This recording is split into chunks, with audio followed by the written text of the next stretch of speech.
संध्या गुप्ता जी अस्ति वा?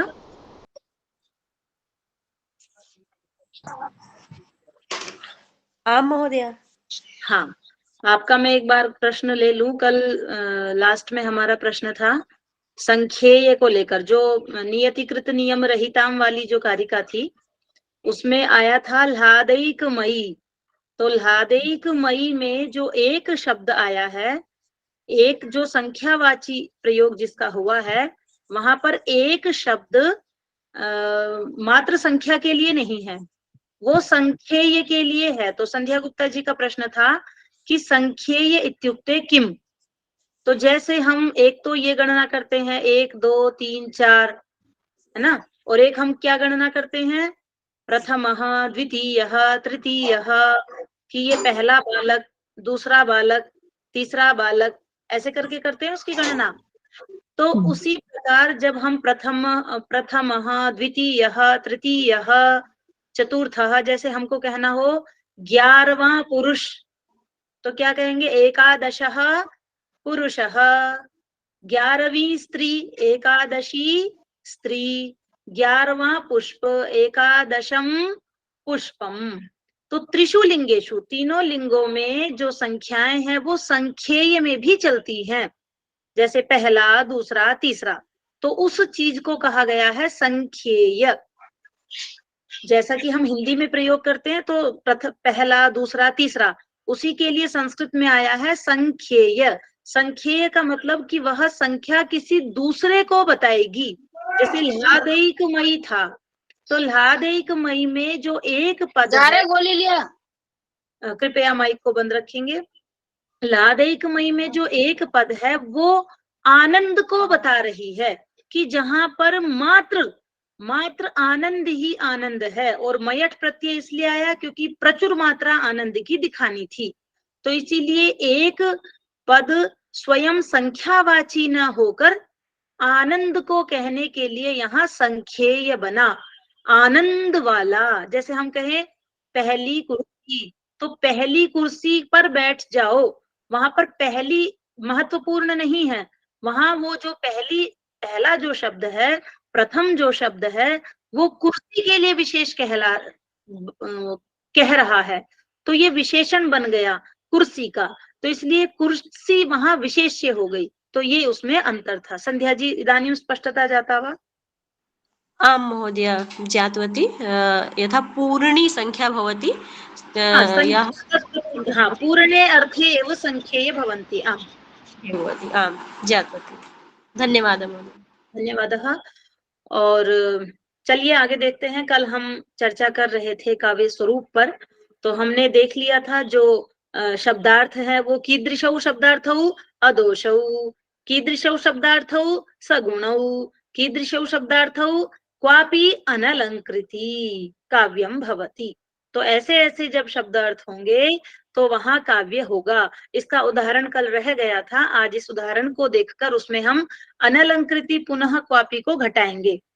क्योंकि कई यहाँ प्रश्न बने हैं, विश्वनाथ जी ने भी उठाए हैं, बाकी ने भी उठाए हैं, कि अलंकार के बिना हम कैसे काव्य को कह सकते हैं। तो कहते हैं देखिए पहले आप एक उदाहरण देख लीजिएगा, उदाहरण देखने के पश्चात बहुत सारी चीजें स्वयं ही स्पष्ट हो जाएंगी।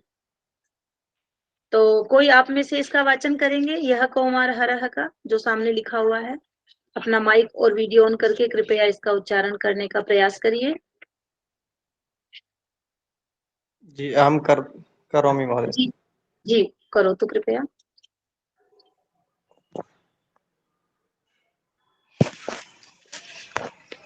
स्क्रीन पर हाँ। यः कौमारहरः स एव हि वरस्ता एव चैत्रक्षपा ते चोन्मीलितमालती सुरभय प्रौढा कदम्बानिला सा चैवास्मि तथापि तत्र सुरता व्यापारलीला विधौ रोधारोधसि वेतसि तरुतले चेतः समुत्कण्ठते। बहु शोभनम। भवतः नाम किम्? मम नाम आशुतोष मिश्र महोदय। कुतः अस्ति भवान्? अहं कुरुक्षेत्रतः महोदय। अस्तु, तर्हि भवतः कण्ठे तु साक्षात् सरस्वती देवी विराजमाना अस्ति। बहु शोभनम्, उत्तमं, स्पष्ट उच्चारणमपि स्पष्टमस्ति, सुर लय ताल संगीत ज्ञानमपि सम्यक् अस्ति। तो अत्र शार्दूल विक्रीडितं छन्दः, तस्मिन् भवान् बहु सम्यक् गीतवान्। उत्तमं, धन्यवादः धन्यवादः महोदय। आशुतोष जी।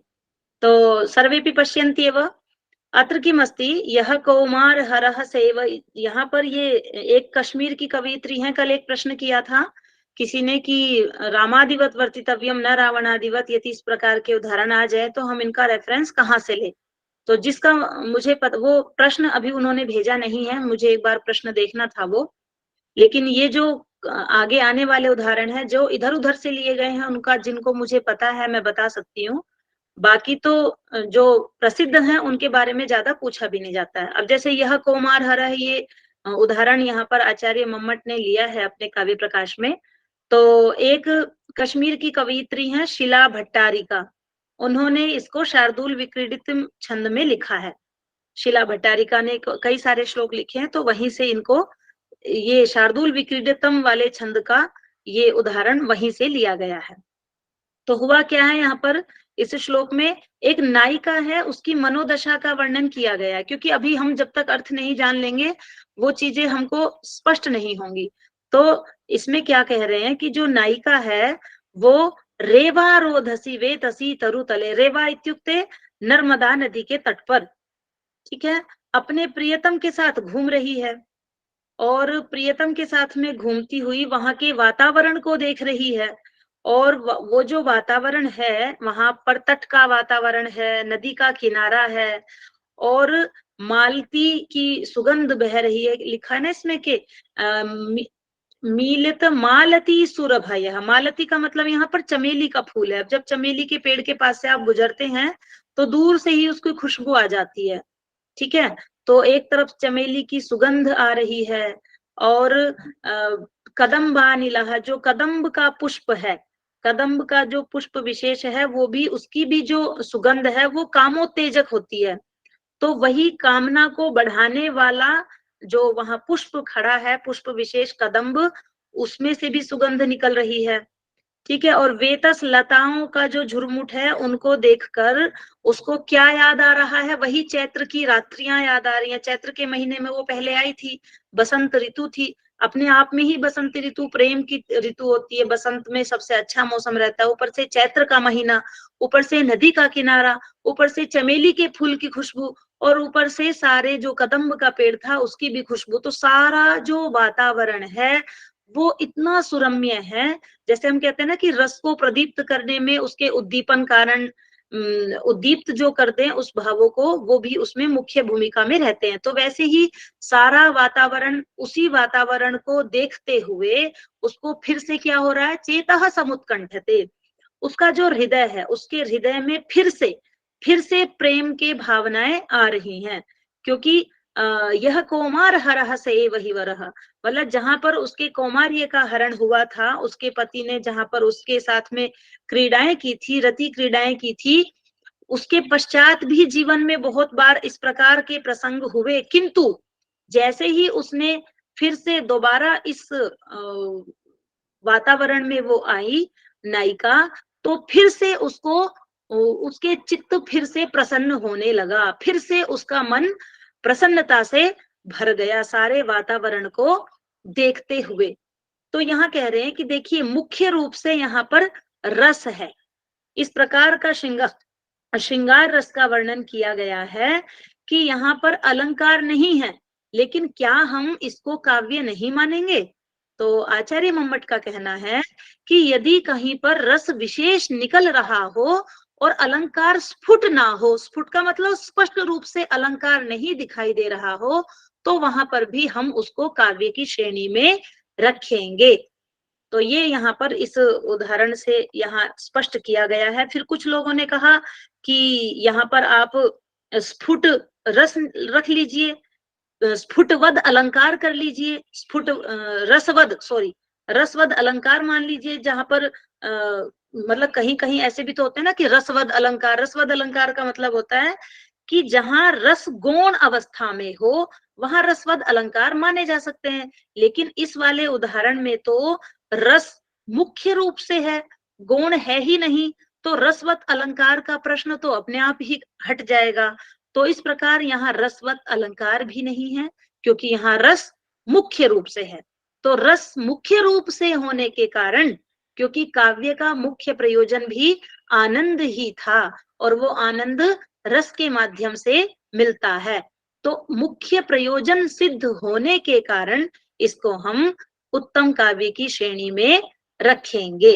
मतलब काव्य हम इसको मानेंगे, भले ही वहां हमें अलंकार स्फुटतया स्पष्टतया नहीं दिखाई दे रहा। तो अत्र स्पष्टता अस्ति, ये थोड़ा कल का था, उसी को आगे लिया गया है। तो अत्र स्पष्टता अस्ति, अतः इदानीं वयम् अग्रे चलामः। यहाँ तक हमने काव्य के स्वरूप को देखा। महोदय एकदा भट्टारिका महोदयायाः नाम पूर्ण नाम उच्यताम् कृपया। संपूर्णं नाम भट्टारिका महोदयायाः पूर्ण नाम उच्यताम्। शिला भट्टारिका। अस्तु, धन्यवादः। हाँ, अस्तु। अग्रे किमस्ति, काव्य के भेद। क्योंकि प्रत्येक जो भी आपके आचार्य हुए हैं, कवि हुए हैं, प्रत्येक ने काव्य के भेदों को पृथक पृथक माना है। तो उसमें आचार्य मम्मट भी कैसे पीछे रह जाते, उन्होंने भी काव्य के भेद किए हैं। और प्रारंभ में तो जो भामह आदि आचार्य थे, उन्होंने तो मात्र काव्य के दो ही भेद किए थे। पद्य काव्य जो हम बचपन से ही पढ़ते आ रहे हैं ना, गद्य काव्य, पद्य काव्य, गद्यम कवीनाम निकषम वदंती, ये हम बोलते आ रहे हैं। तो भामह आदि आचार्यों ने दो भेद माने। उसके पश्चात आचार्य दंडी आदि हुए, उन्होंने भी गद्य पद्य के साथ में मिश्र नामक तीसरा भेद भी मान लिया कि मिश्र भी होता है। उसके पश्चात जब भामह और दंडी के ही आधार पर काव्य के फिर से तीन भेद किए गए, जिसमें संस्कृत काव्य, प्राकृत काव्य, अपभ्रंश काव्य। तो ये एक परंपरा प्रारंभ से ही चली आ रही थी। ऐसा नहीं है कि आचार्य मम्मट ने ये नया निकाला हो, लेकिन उन्होंने नामकरण, शब्दों में परिवर्तन किया है।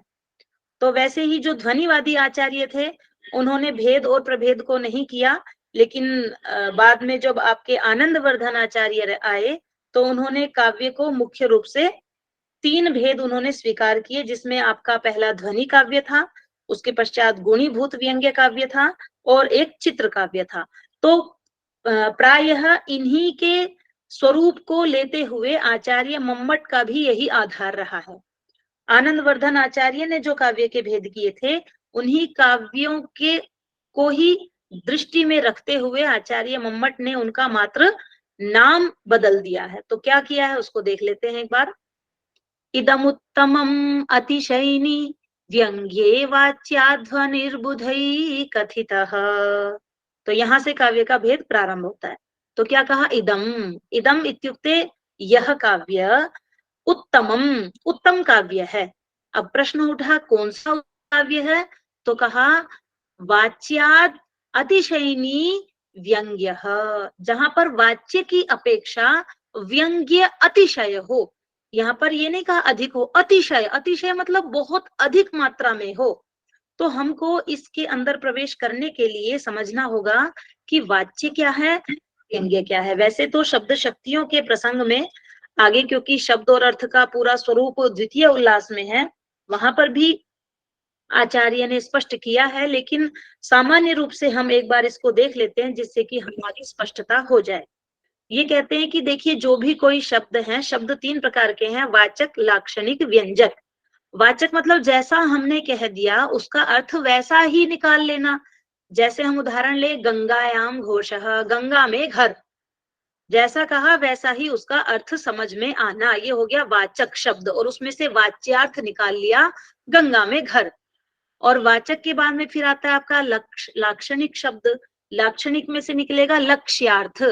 तो लक्ष्य, लक्ष्यार्थ को स्पष्ट करने के लिए गंगायाम घोषः के स्थान पर क्या निकाला, गंगा तटे घोषः, क्योंकि गंगा के जो प्रवाह है, जल रूपी प्रवाह है, उसमें तो गंगा का घर हो ही नहीं सकता, वो तो बह जाएगा। जब जल बहेगा तो हमारा घर भी बह जाएगा। तो इसलिए लाक्षणिक अर्थ निकाला कि गंगा में नहीं बल्कि गंगा तटे घोषः। अच्छा, तो यहाँ पर भी अभी पूर्ण अर्थ हमारे को प्राप्त नहीं हुआ है, तो उसके लिए हमने तीसरा शब्द का प्रयोग किया जो है व्यंजक, और व्यंजक से हमने व्यंग्यार्थ निकाला।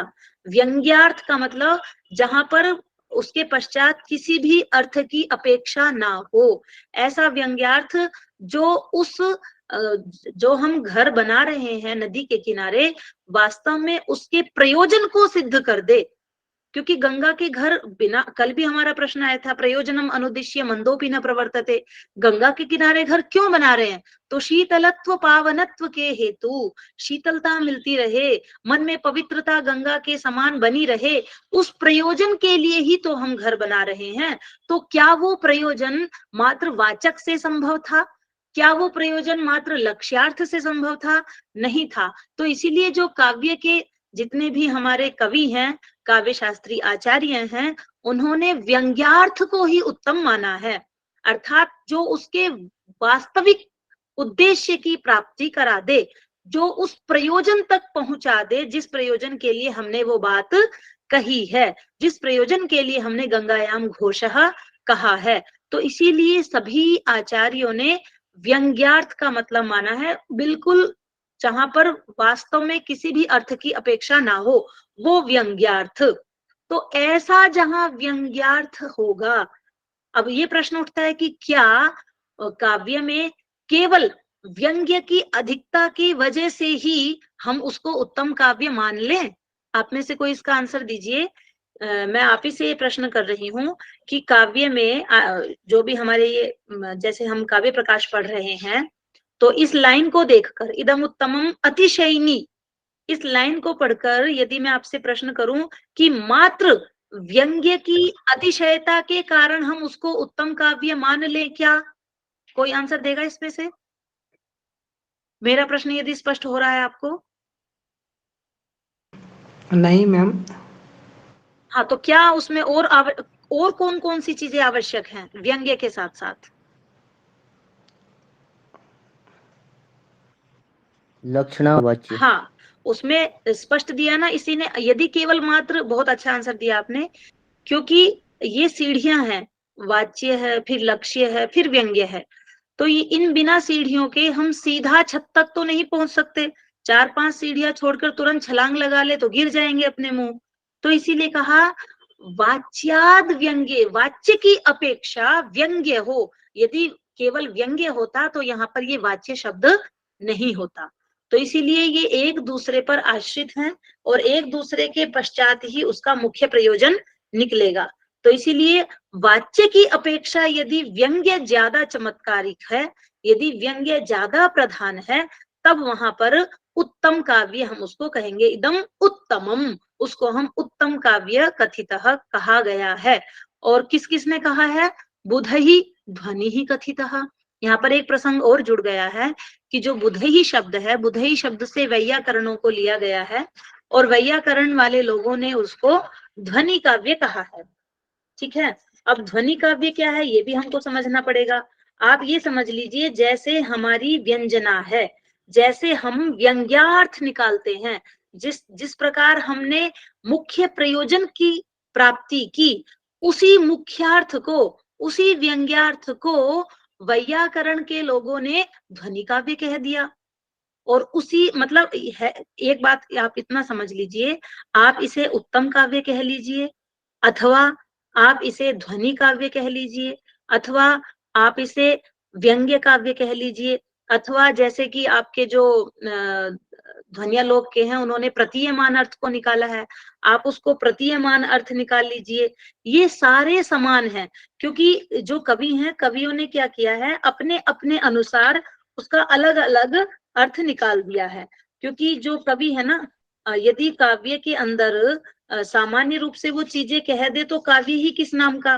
तो इसलिए क्या करते हैं कवि, कवियों के बारे में ये कहा जाता है कि कवि की मतलब बाण और वाणी, ये दोनों चीजें ऐसी हैं, जब तक अगले व्यक्ति के सिर को घुमा ना दे तब तक वो समझ में ही नहीं आती है। तो ऐसी ही कवियों की वाणी है, सीधा सीधा ये कभी नहीं बोलते, ये इतना अपनी तरफ से एक लाइन सिंपल सी साधारण सी कह के चले जाएंगे, लेकिन जो सहृदयी व्यक्ति है, जो श्रोता लोग हैं, अब उनकी माथापच्ची जब तक वे कर ना लें उसमें, तब तक उनको काव्य का आनंद की प्राप्ति नहीं हो पाती। तो इसीलिए इन्होंने सभी ने एक ही बात को कहा, लेकिन अपने अपने शब्दों में अलग अलग तरीके से कहा। तो यहाँ जो विशेष रूप से समझने वाली बात है वो है ध्वनि वाले जो आचार्य हैं आपके वैयाकरण, उन्होंने विशेष रूप से माना है, एक शब्द आया है स्फोट, स्फोट को माना है, और उसी स्फोट के आधार पर उन्होंने उसे ध्वनि काव्य कहा है। तो यदि हम स्फोट को समझें, तो स्फोट को समझने के लिए मैं आपको एक बता रही हूँ, उसके बाद यदि आपको समझ में आता है तो ठीक है। जैसे हमारी बुद्धि है, ठीक है, तो हम अपनी बुद्धि के दो पार्ट कर लीजिए, एक तो बुद्धिगत शब्द कर लीजिए और एक बुद्धिगत अर्थ कर लीजिए। ऐसा कहते हैं सभी आचार्य कि हमारी बुद्धि में पहले से ही सारी चीजें फिट हैं, और स्फुट का मतलब होता है स्फुटति शब्दः यस्मात् सह स्फोटः। जैसे स्फुट, स्फुट शब्द अपने आप बता रहा है ना, फूटना। जैसे कहीं हम खेत इत्यादि में पानी चलाते हैं जब पाइप से, और पाइप बीच में से कहीं से फूट जाए तो क्या हो जाता है, सारा पानी वहां से निकलना लगता है। तो ये हम संस्कृत वाले ही शब्द का हिंदी में भी प्रयोग करते हैं, फूटना। तो इसका अर्थ यही है स्फुटति। स्फुटति का मतलब है जो प्रकाशित कर दे, जो प्रकाशित करती है चीजों को, जो शब्दों के अर्थ को प्रकाशित कर दे, वो है स्फुट। जैसे मैंने कहा गौ, तो गौ शब्द के कहने मात्र से आपके मन में क्या आ गया कि वो सासना, लांगूल, ककुद, खर, विषाण, वो जो सारी उसकी विशेषताएं हैं जो महाभाष्य में आचार्य पतंजलि देते हैं, वो सारा आपके माइंड में आ गया। गौ नाम से आपके हमारे दिमाग में क्या आ जाता है, गौ की आकृति उपस्थित हो जाती है। तो जो हमने शब्द सुना, हमने ध्वनि की गह, ग, औ, अह, तीन चीजें हैं यहाँ पर, ग हो गया आपका, औ हो गया और विसर्ग हो गया, स्वर व्यंजन विसर्ग तीन चीजें हैं। तो तीनों की हमने ध्वनि की, तीनों वर्णों का हमने उच्चारण किया।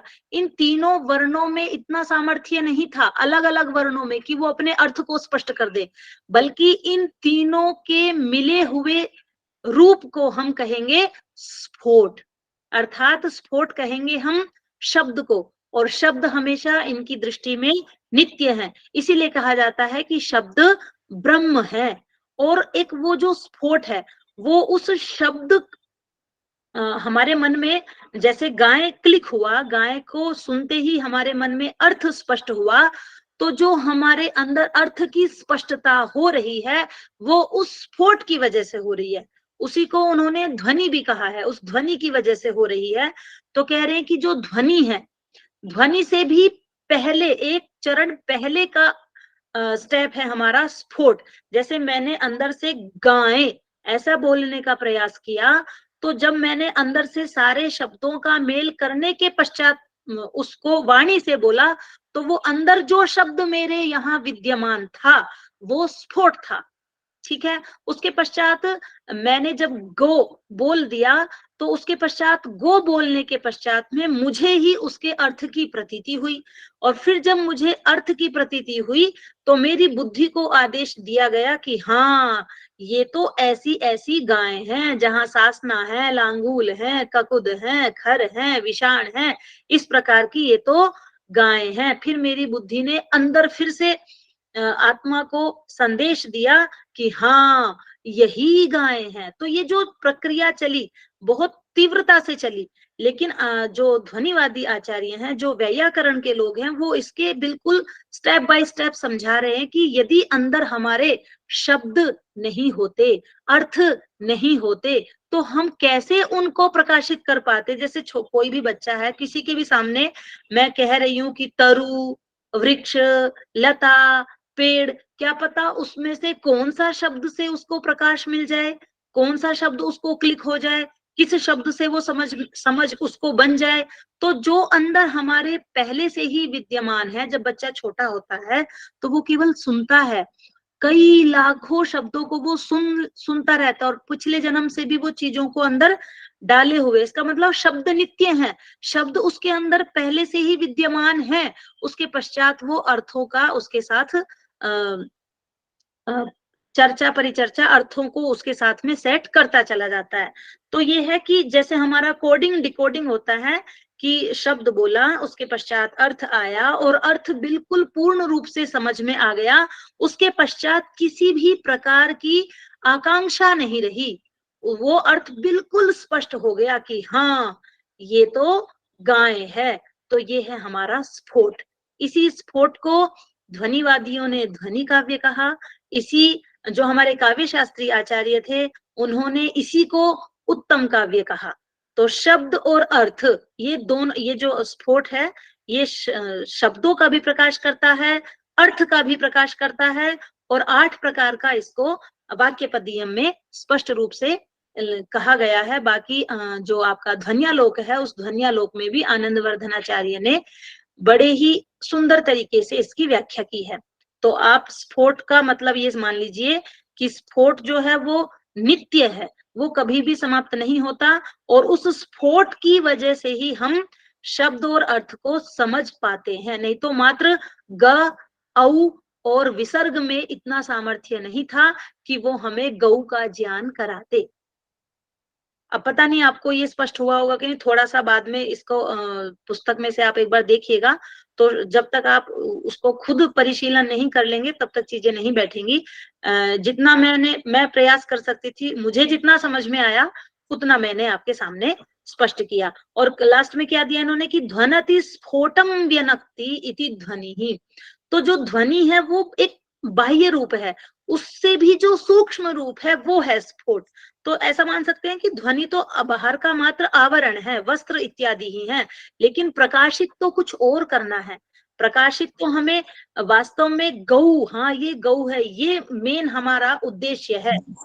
प्रमुख उद्देश्य तो हमारा गंगा में घर बनाने का शीतलत्व और पावनता है, पवित्रता है। तो उस अर्थ तक जो पहुंचा दे वही हमारा स्फोट है, वही हमारी ध्वनि है।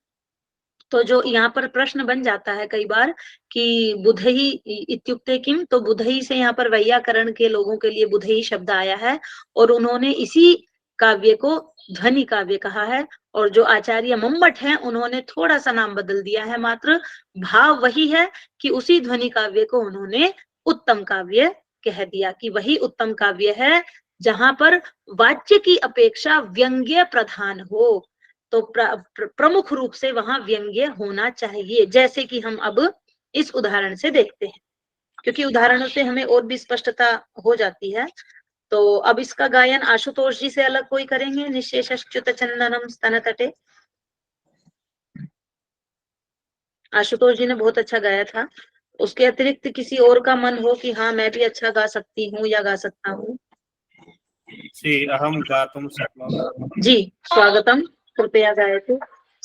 निःशेषच्युत चंदनं स्तनतटं निर्मिष्टरागोधरो नेत्रे दूरमनंजने पुलकिता तन्वी तवेयं तनुः मिथ्यावादिनि दूति बांधव जन स्याज्ञात पीडागमे वापीं स्नातुमितो गतासि न पुनः तस्याधमस्यान्तिकम्। बहुत सुंदर, शोभनम शोभनम। भवतः नाम? मम नाम विशाल प्रसादः। धन्यवादः विशाल जी, बहु उत्तमं। सर्वेपि बहु उत्तमः उत्तमः अत्र समागताः, सर्वेषां धन्यवादः। तो इस प्रकार हमने यह देखा। तो यहाँ ये जो इसमें छंद कौन सा है? जिस ये श्लोक है इसमें छंद कौन सा है? शार्दूल विक्रीडितम ही चल रहा है। पिछला वाला श्लोक भी उसी में था, यह कौमार हरः निशेषच्युत चंदनम में भी शार्दूल सूर्याश्वैर्यदिमः सजौ सततगा शार्दूल विक्रीडितम। तो जैसा छंद होता है उसके लक्षण को भी उसी प्रकार गा सकते हैं, और उसी के अनुसार हम अपने श्लोक का भी गान कर सकते हैं। तो अभी ये वही चल रहा था। तो कह रहे हैं कि जो प्रस्तुत श्लोक दिया है आपके सामने उसमें एक नायिका है, ठीक है, और एक उसकी सखी है। तो हुआ ये था क्योंकि अब देखिए, मैंने अभी आपको बताया कि जो कवि है ना, उनके काव्य की विशेषता यही है कि वो सीधा सीधा नहीं कहेंगे। यदि कोई भी बात हम सीधा सीधा कह दे तो काव्य होगा ही नहीं। काव्य तो उत्तम काव्य वही है जहां पर बात को घुमा कर कहा जाए, सीधा सीधा कहा ना जाए, वही काव्य होता है। तो कह रही है जो नायिका है, उसने क्या किया था, अपने प्रेमी के पास में अपनी सखी को भेजा कि जाओ उसको मना लाओ, रूठे हुए होंगे आपस में, कि जाओ उसको मना लाओ। तो उसकी जो सखी है वो वहां गई, और सखी जब वापस लौट के आ रही है तो अब वो जो नायिका है उसके हाव भाव और लक्षणों को देखकर वो नायिका क्या कहती है, हे मिथ्यावादिनी दूती, हे झूठ बोलने वाली दूती, तुमने तो बांधव जनस्य अज्ञात पीड़ा गमे, तुमने तो मेरी पीड़ा को भी नहीं समझा, मैं तो तुम्हारी सखी हूँ। तुमने तो अपने बंधु बांधवों की पीड़ा का भी लिहाज नहीं किया। और वापिम स्नातुमितो गतासी, तुम तो वापी पर स्नान करने के लिए गई थी। न पुनः पुनः तस्य अधमस्य अंतिकम, तुम तो उस अधम के पास बिल्कुल भी नहीं गई हो, क्योंकि तुम्हारे जो लक्षण है, जो तुम्हारा निःशेष च्युत चंदनम, स्तन तटे, स्तनों से चंदन हट गया है, तुम्हारा जो काज ये था, ओष्ठ राग था, वो भी हट चुका है। नेत्रे दूरमनंजने पुलकिता, जो नेत्रों में काजल था वो भी नहीं दिखाई दे रहा है। और पुलकिता तन्वी तवेयम तनु, तुम्हारा सारा जो ये तन्वी, जो तुम्हारा कृशकाय शरीर है वो सारा पुलकित हो रहा है।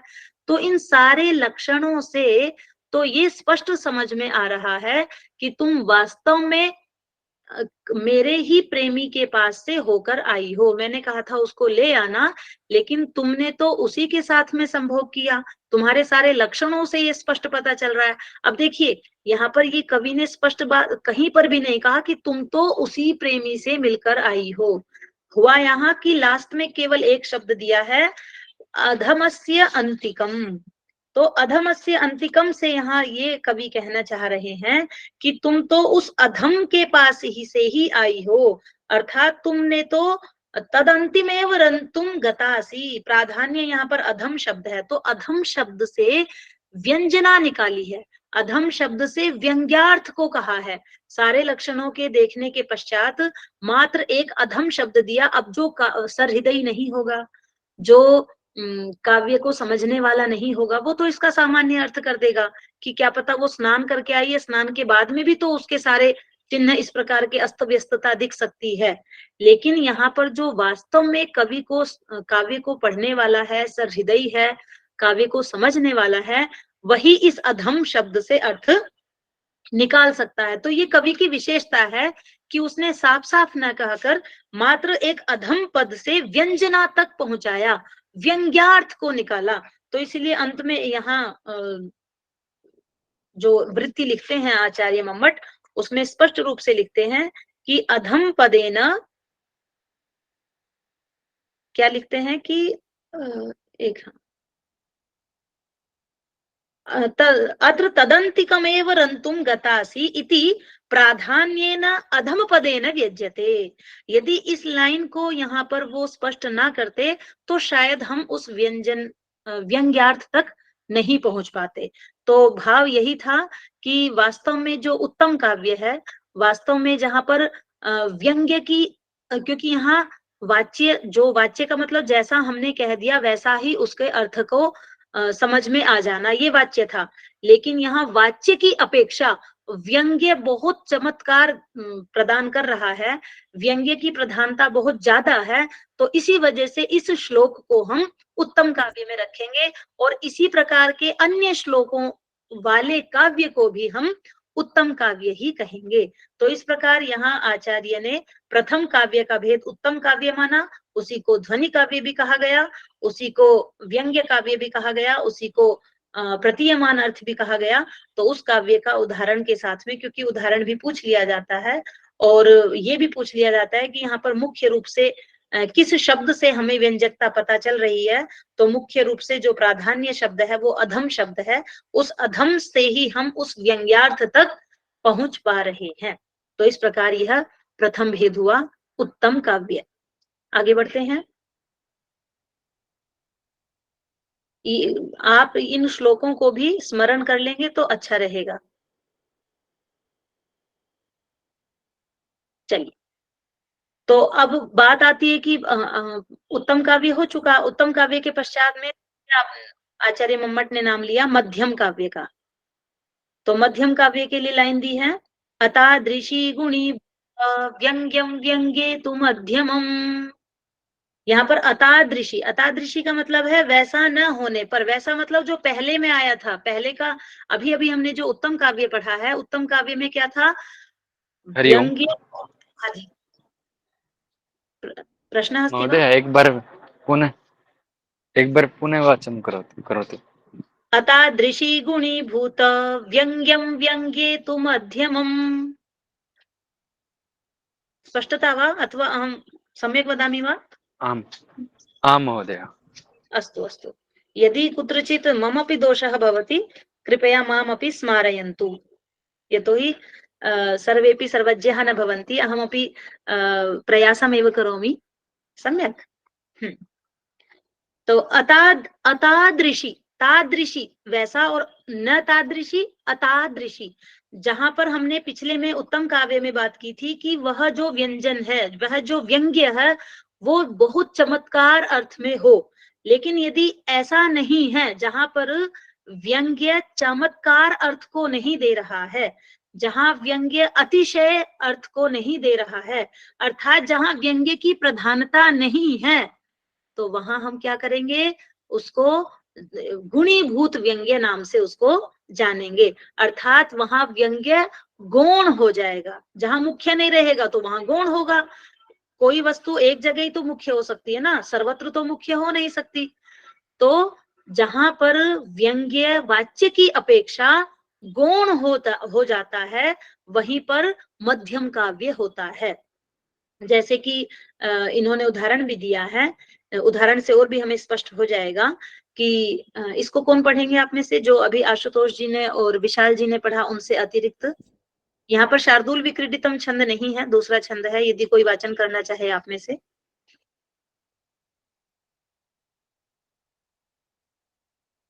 है आप में से कोई जो वाचन करेंगे? आर्या छंद है यहाँ। चलिए, तो मैं ही कर देती हूँ। ग्राम तरुणम तरुण्या नववंजु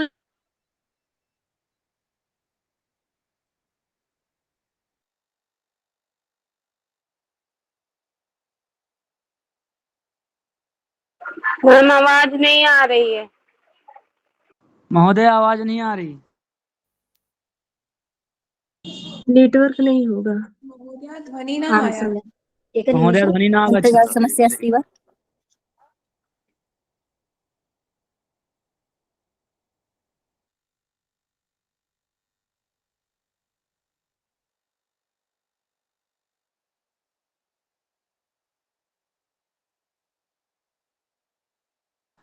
मैम, आवाज नहीं आ रही।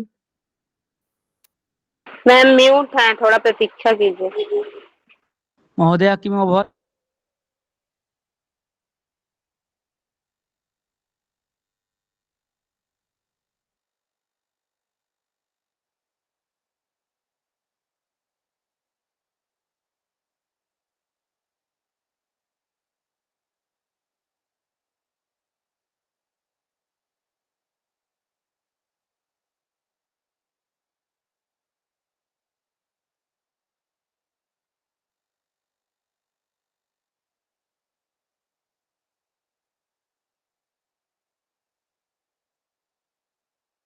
क्षम्यताम्, इदानीं ध्वनिः आगच्छति वा कञ्चन भगिनी? मध्ये विद्युत् कर्तनम् अभवत्।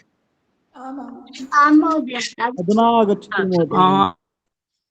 अस्तु अस्तु, धन्यवादः। वो 1 सेकंड के लिए लाइट गई थी तो सारा सिस्टम बैठ गया, कनेक्शन ही चला गया था। चिंता नास्ति।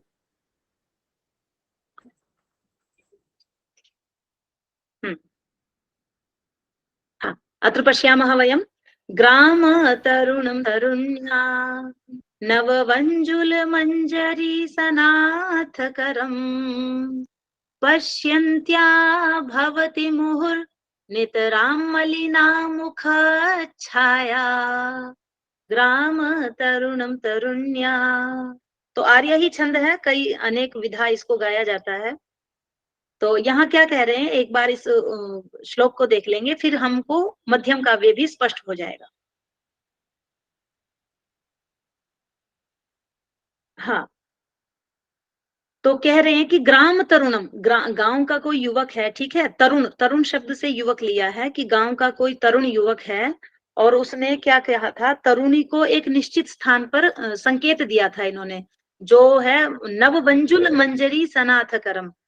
तो प्रसंग ये था कि वंजुल लता के घर में, ये जो वंजुल शब्द है यहाँ पर किसी ने इसका अर्थ अशोक का पेड़ भी लिया है, तो वहां उन्होंने मिलने का संकेत किया था कि, और एक समय भी निश्चित किया था कि उस समय पर वहां हमें मिलना है। तो हुआ ये कि जब निश्चित समय आया, तो निश्चित समय पर जो वो युवक था गांव का, वो तो उस स्थान पर पहुंच गया, और उसने अपना प्रतीक्षा भी की, उस तरुणी की, जो उसकी नायिका थी, उसका इंतजार भी किया, प्रतीक्षा भी की, लेकिन वो नहीं आई। वो इसलिए नहीं आई क्योंकि गांव में घर में बहुत सारे उसको महत्वपूर्ण काम आ गए थे उसी बीच में, तो व्यस्त हो गई, और उस व्यस्तता में वो भूल गई, इस वजह से वो जा नहीं पाई। अब ये हुआ कि जब वो युवक वहां पहुंच गया, थोड़ी देर प्रतीक्षा के बाद उसने उसकी अशोक के पेड़ की नववंजुल, जो नए नए जिसमें पत्तियां लग रही थी, उस वंजुल लता की एक टहनी तोड़कर अपने हाथ में, सनाथ करम, अपने हाथ में लेकर वो क्या कर रहा है, तरुणी के घर के आगे खड़ा हो गया है। तरुणी के घर, जो नायिका थी, उसके घर के आगे से निकल गया। तो अब क्या हुआ, उस टहनी को देखकर उसको तुरंत याद आया, ओहो, मुझे तो मिलने जाना था, लेकिन मैं तो नहीं जा पाई हूँ। तो तब उसको अपनी भूल का एहसास हुआ, उसको पता लगा, अरे मैं तो बिल्कुल बिल्कुल ही भूल गई। तो पश्यन्त्या भवती मुहुर, वो बार बार उसको देख रही है, छुप छुप के देख रही है, स्पष्ट सामना नहीं कर पा रही है, नहीं तो उसको कहना पड़ेगा मैं क्यों नहीं आई। और जब वो बार बार देख रही है, तो नितराम मलिना मुख छाया, उसका जो मुख था उस पर मलिनता आ गई है, मतलब उसके मुख की कांति मलिन हो गई है। किसकी वजह से, अपराध बोध की वजह से, भूलने की वजह से उसकी छाया, कांति बार बार मलिन हो रही है। तो इस प्रकार का ये भाव है। तो यहाँ पर क्या हुआ है कि चाहता यदि वो, तो साफ साफ कह सकता था कि तुम तो झूठी हो, बेवफा हो, तुम तो निश्चित टाइम पर मेरे पास आई भी नहीं हो, इस प्रकार वो कह सकता था। लेकिन यहाँ ऐसा कुछ कहलवाया नहीं गई है, कहा मतलब कवि ने नहीं कहलवाया है। तो जो व्यंग्य है यहाँ पर देखिए, व्यंग्य भी है और वाच्य भी है। तो व्यंग्य को देख लेते क्या है, तो कहते हैं कि दत्त संकेता न आगता इति व्यंग्यम गुणीभूतम संजातम। मतलब जो व्यंग्य था वो अधिक चमत्कारक नहीं है यहाँ पर। यहाँ कह रहे हैं कि जो संकेत दिया था वो मंजरी लेकर आया है उसके हाथ में, तो जो वो संकेत दिया था उस पर तुम आई नहीं हो। तो यदि ये व्यंग्य हो जाता प्रधान, यदि इस व्यंग्य में विशेषता होती, तो ये उत्तम काव्य में चला जाता। लेकिन यहाँ ये व्यंग्य क्या हो गया है, गुणीभूतम संजातम, गौण हो गया है। अब आप कहेंगे क्यों गौण हो गया है, क्योंकि अगला सेंटेंस देखिए, नितराम मलिना मुखच्छाया, ये वाक्य प्रसिद्ध हो गया है इसकी अपेक्षा, और ये वाच्य हो गया। वाच्य का मतलब ये श्लोक में कह दिया गया है। तो जो वाच्य है, जो कह दिया गया है, उसका चमत्कार ज्यादा बन गया। तो वाच्य सेव चमत्कारित्वात्, यहाँ पर तो वाच्य की ही ज्यादा प्रधानता है, और वाच्य की प्रधानता होने की वजह से व्यंग्य क्या हो गया, गौण हो गया। तो जहां पर व्यंग्य गौण हो जाए, वहीं पर उसको गुणीभूत व्यंग्य कहेंगे। और आचार्य मम्मट ने पूरे गुणीभूत व्यंग्य को समझाने के लिए 5वें उल्लास में विस्तार से वर्णन किया है। वहां पर एक एक शब्दशः बहुत सारे वहां उदाहरण दिए हैं, उनको हम विशेष रूप से देखेंगे। लेकिन अभी हमें मोटा मोटा जो समझना है वो ये है कि यहाँ गौण अर्थ हो गया है, व्यंग्य ज्यादा विशेष नहीं है, उसका चमत्कार समाप्त हो गया है। इसीलिए यहाँ गुणीभूत व्यंग्य को ही आचार्य मम्मट ने मध्यम काव्य कहा है। तो इसीलिए कहा अतादृशी गुणीभूत व्यंग्यम व्यंग्ये तु मध्यमम, ये गुणीभूत व्यंग्य पूरा एक नाम है, गुणीभूत व्यंग्य, और व्यंग्ये तु मध्यमम। तो इस प्रकार व्यंग्य का गौण हो जाना मध्यम काव्य कहलाता है। तो गुणीभूत व्यंग्य को ही आचार्य मम्मट ने, ये मेरा गलत लिखा गया, उत्तम काव्य नहीं, यहाँ मध्यम काव्य आएगा, क्षम्यता, वो नीचे थोड़ा सा गड़बड़ लिखा गया है। गुणीभूत व्यंग्य का मतलब मध्यम काव्य, तो मध्यम काव्य में इसको कहा है। आगे देख लेते हैं, फिर प्रश्नों को बाद में 10 मिनट में ले लिया जाएगा, प्रसंग यही चल रहा है हमारा। तो इस प्रकार हमारा उत्तम काव्य भी हुआ, ऐसे ही हमारा मध्यम काव्य भी हुआ, और मध्यम काव्य के पश्चात जो लास्ट का चरण है उसको देख लेते हैं, अवर काव्य, अधम काव्य। एक सेकंड, हाँ जी। तो अंत में ये जो प्रथम उल्लास है, माइक बंद कर लीजिए। हाँ, प्रथम उल्लास का ये अंतिम भाग है, इसी के साथ प्रथम उल्लास भी समाप्त हो जाएगा। तो अंत में क्या कहा, शब्द चित्रम वाच्य चित्रम अव्यंग्यम त्वरम स्मृतम। तो अब शब्द चित्र और वाच्य चित्र दो प्रकार के यहाँ काव्य का नाम लिया है, और कहा है कि अव्यंग्यम तु अवरम स्मृतम, जहां व्यंग्य बिल्कुल भी ना हो। एक जगह तो व्यंग्य अतिशय अर्थ में था, एक जगह व्यंग्य गौण था, और एक जगह जहां व्यंग्य बिल्कुल भी नहीं होगा, वहां पर भी काव्य तो होगा, लेकिन हम उसको उत्तम और मध्यम काव्य में नहीं रखेंगे, अपितु कहाँ रखेंगे, अवरम स्मृतम। अवर का मतलब है अधम काव्य में हम उसको रखेंगे। तो अधम काव्य को समझने के लिए सबसे पहले यहाँ पर चित्र शब्द 2 बार आया है, तो चित्र से कह रहे हैं कि गुणालंकार युक्त शब्दार्थ, जहां पर गुण भी होंगे और अलंकार भी होंगे। अब आप कहेंगे कि जैसे हमने कल भी पढ़ा था कि गुण तो रस के धर्म है, लेकिन वो शब्द के अर्थ के साथ में भी भौतिक रूप से चलते हैं। तो जहां गुणों का वर्णन होगा, अलंकार से युक्त जहां शब्दार्थ दिखलाई देंगे, और वहां अव्यंग्यम, जहां बिल्कुल भी स्फुट नहीं दिखाई देगा, जहां बिल्कुल भी व्यंग्य की स्पष्टता नहीं होगी, ऐसे काव्य को अवरम स्मृतम, अधम काव्य मानना चाहिए। तो उसके लिए उदाहरण दिए गए हैं, उदाहरणों से स्पष्ट होगा। जैसे पहला उदाहरण है शब्द चित्र अवर काव्य का प्रथम उदाहरण। तो आप में से कोई इसका वाचन करेंगे? जी महोदय। जी, भवती वदतु। स्वच्छन्दोच्छलदच्छ कच्छ कुहर छाते तराम्बुच्छटा मूर्छन्मोहमहर्षि हर्षविहित स्नान मूर्छन्मोहमहर्षि हर्षविहित स्नानान् हि कानायवः दुरादर्द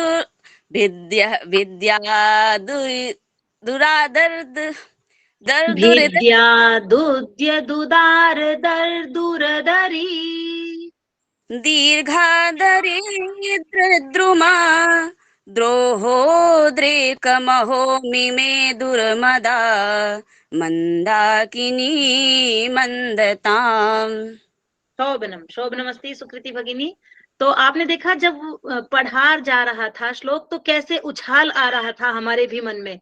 तो देखने से कितना सुंदर लग रहा है ना ये, कि वास्तव में ये है काव्य, ऐसा पता लग रहा है। क्योंकि यहाँ पर आप देख रहे होंगे अनुप्रास अलंकार, कितना सुंदर अनुप्रास अलंकार का यहाँ वर्णन है। तो कह रहे यहाँ व्यंग्य है ही नहीं, यहाँ जो विशेष, जैसे कि आप इसका अर्थ देख लीजिए, तो कह रहे हैं कि स्वच्छंद रूप से उछलती हुई, ये नदी के सारे विशेषण दिए हैं, और निर्मल किनारे के स्थित जो गड्ढे हैं उनमें मेंढक से जो युक्त है ऐसी जल की धारा बहती हुई, और मतलब यहाँ पर सारे विशेषण गंगा नदी के देकर कह रहे हैं कि तट पर स्थित ऐसी बड़ी बड़ी शाखाओं वाली, विशाल वृक्षों वाली ऐसी जो मंदाकिनी है, मंदाकिनी मंदताम।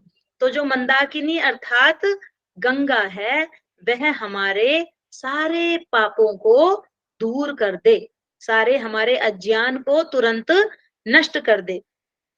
तो इनमें सभी में स्वच्छंदो छलद छकच्छ, जैसे छ म ह द, इन सारे वर्णों के प्रयोग से यहाँ स्पष्ट है कि अलंकार है, अनुप्रास है। ठीक है।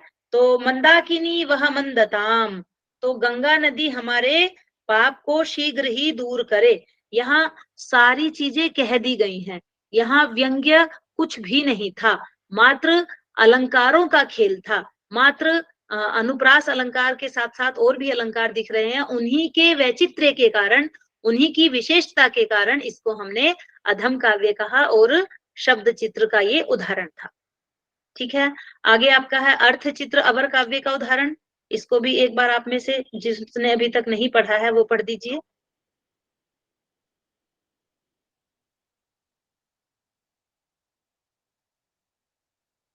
बड़े वाले जो शार्दुल विक्रीडितम के थे उनमें सबका गान अच्छा हुआ है, जो छोटे वाले आते हैं उसमें हिम्मत नहीं करते हैं, क्यों? कंचन जी आप पढ़ेंगी? पढ़े महोदय? हाँ आप पढ़िए सुकृति जी। विनिर्गतं मानदमात्ममन्दिरात् भवत्युपश्रुत्र यदक्षयाप्रियं ससम्भ्रमेन्द्रिद्रुतपातितार्गला निमीलिताक्षीवभियामरावती। यहाँ पर अमरावती नगरी का वर्णन है और यहाँ पर जो काव्य आपके आचार्य मम्मट हैं, ये श्लोक भी कश्मीर के महाकवि मेंठ द्वारा रचा गया है। कश्मीर में महाकवि हुए हैं जिनका नाम है मेंठ, तो उन्होंने हयग्रीव वध नामक नाटक में इस श्लोक को लिखा है, तो वहीं से ये लिया गया, हयग्रीव वध नामक नाटक से ये श्लोक लिया गया है। तो इसमें क्या हुआ है, उत्प्रेक्षा अलंकार का चमत्कार किया है इन्होंने, बार बार उत्प्रेक्षा अलंकार का प्रदर्शन कर रहे हैं यहाँ पर कवि। तो कहते हैं कि जो भाव है इसका कि मान मर्दन करने वाला दैत्यराज हयग्रीव स्वाभाविक रूप से वो राजमहल से बाहर निकला घूमने के लिए, ऐसे ही उसका आशय ये नहीं था कि वो किसी को मारेगा या किसी का वो अहित करेगा, वो अपनी स्वेच्छा से निकला, लेकिन था तो दैत्यराज था, राक्षस था। तो उससे भयभीत होकर इंद्र ने क्या किया कि जो उसकी अमरावती नगरी थी उसको निमीलिताक्षीव, पूरी नगरी के दरवाजे उसने बंद करा दिए, सारी नगरी का बंद करा दिया कि ये जो दैत्य है इसकी वजह से हमारी नगरी को किसी भी प्रकार का कोई कष्ट ना होने पाए। तो जो मुख्य भाव है वो निमीलिताक्षीव, यहीं से निमीलिता अक्षी इव, यहीं से यहाँ इन्होंने उत्प्रेक्षा अलंकार को निकाल दिया है। तो व्यंग्य नहीं है, मात्र अलंकारों की प्रधानता है, इस वजह से इनका नाम चित्र काव्य रखा गया है। चित्र काव्य के ही दो भेद किए हैं कि जहां शब्दों की प्रधानता हो, क्योंकि एक आपके शब्दालंकार होते हैं और एक आपके अर्थालंकार होते हैं, तो जहां शब्दों का वैशिष्ट्य हो वहां शब्दालंकार, जैसे अनुप्रास अलंकार का उदाहरण हमने ऊपर देखा, और जहां अर्थ का वैशिष्ट्य हो वहां अर्थालंकार है, जैसे उत्प्रेक्षा अलंकार आपका अर्थालंकार में चला जाएगा। तो इस प्रकार आचार्य मम्मट ने बड़े ही अच्छे तरीके से काव्य के 3 भेदों का वर्णन किया है, और संपूर्ण प्रथम उल्लास में हमने काव्य के प्रयोजन, काव्य का हेतु, काव्य के कारण, इन सभी पर हमने दृष्टि डाली और मंगलाचरण भी हमने अच्छे से देखा। तो छोटा था उल्लास, ज्यादा बड़ा था नहीं। तो अब यदि आपका आज के पाठ से संबंधित या संपूर्ण प्रथम उल्लास से संबंधित कोई प्रश्न हो तो आप पूछ सकते हैं।